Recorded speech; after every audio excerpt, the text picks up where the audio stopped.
We were told there was a witness, a girl. A niece of yours, I believe. Let me fetch her. No need. We prefer to hear her testimony unadulterated.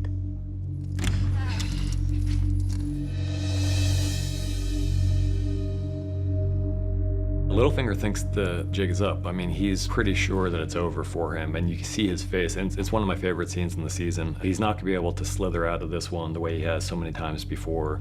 He doesn't have powerful friends he can call on here, and ultimately it all comes down to the word of Sansa. He's been teaching Sansa lessons for a long time now. He's been making grand statements to her about the nature of the world. I don't think it's ever occurred to him that she might be learning these lessons, taking these lessons on board. He's taught her for a long time how important it is to be a good liar. He tells her in episode 5 about knowing your strengths, use them wisely. And in episode 7, when he kisses her, he's teaching her a lesson about his own weakness and about her own strength relative to him, about how she can exercise control over him. And in this episode, she puts all those things together to show that she is indeed not a silly little girl who never learns, but she is a very smart girl who has learned a great deal from her teacher, enough that she can turn the tables on him and actually exercise real leverage over him. Why did you help me? If they'd have executed you, what would they have done with me?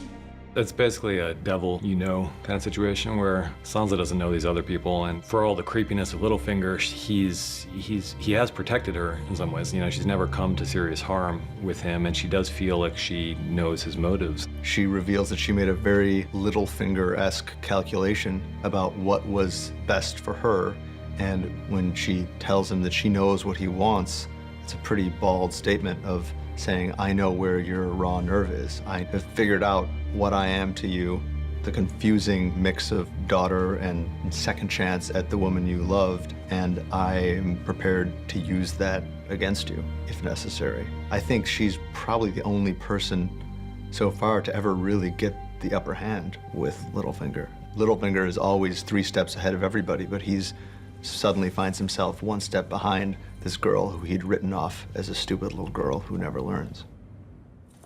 Now tell me, what is your name? Ramsay Snow. No, not Ramsay Snow. From this day until your last day, you are Ramsay Bolton, son of Roose Bolton, Warden of the North.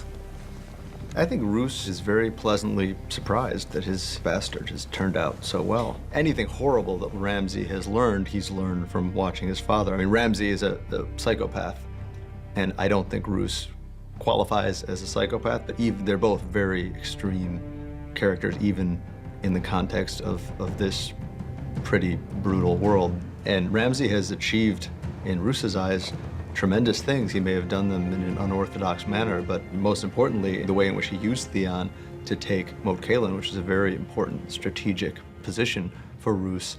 Ramsay's proved himself to be a worthy successor, and I don't think Roose is all that worried about how Ramsay accomplishes the things he accomplishes. It's more the fact that he's accomplished them that's important to Roose. I love the way that Awan plays the moment. There's something where for a split second you almost feel yourself feeling for this person and how great it must feel for him to finally be recognized by his father, until you remember that he's a murderous sociopath.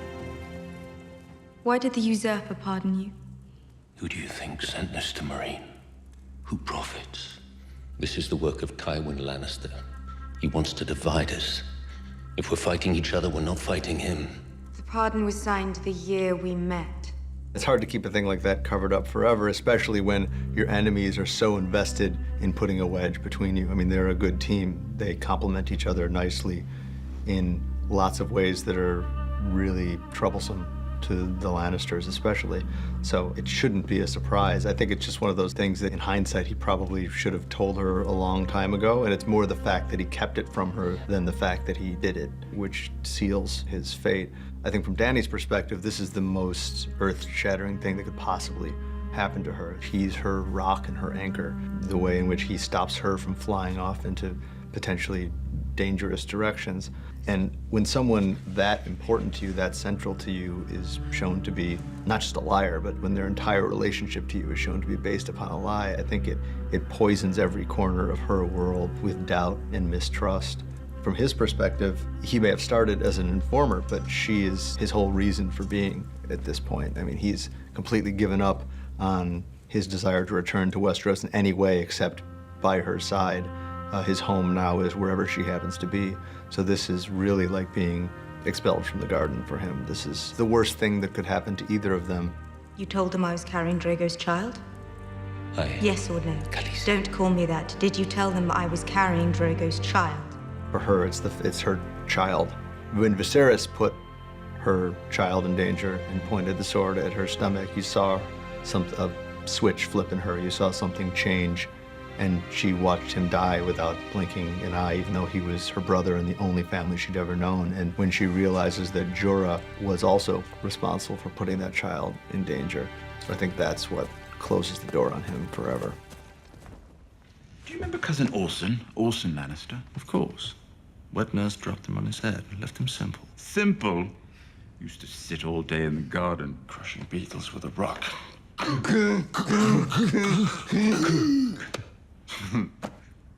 Why did he do it?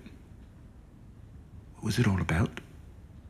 I think Tyrion is faced with the imminence of his own likely end. He's with his brother, and in a situation like this, his thoughts naturally go to their shared experience, to happier times, maybe not happy times as such, but much happier than the situation that he's in now. And when he goes into his own past, his thoughts are going to go naturally to memories that resonate with his current situation. The memories that resonate with the questions he's probably asking himself right now. Why?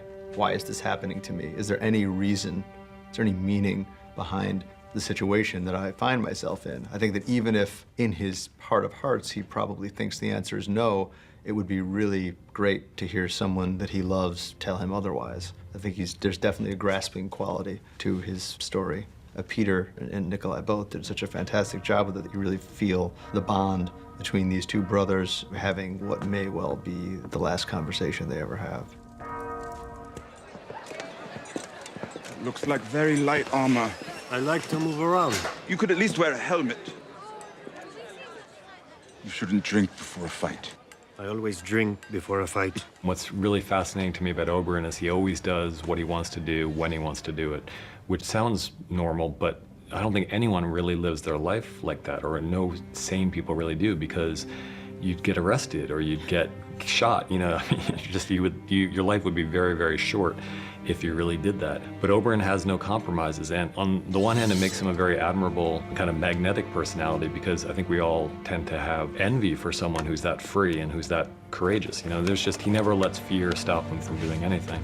On the other hand, as admirable as that might be, it's also really fucking dangerous, and it gets him in trouble, and you know, he chose the exact wrong time to do it. And it's not just killing the Mountain that's important to him, because Oberyn always viewed the Mountain as just a pawn, a very large pawn, but he's Tywin Lannister's soldier, you know. And so if the Mountain committed an atrocity, it was with Tywin's, at least his permission and possibly his direct command. And so for him, the Mountain, ironically, is the little fish, and the big fish is Tywin. He really wants to prove that Tywin was behind all this.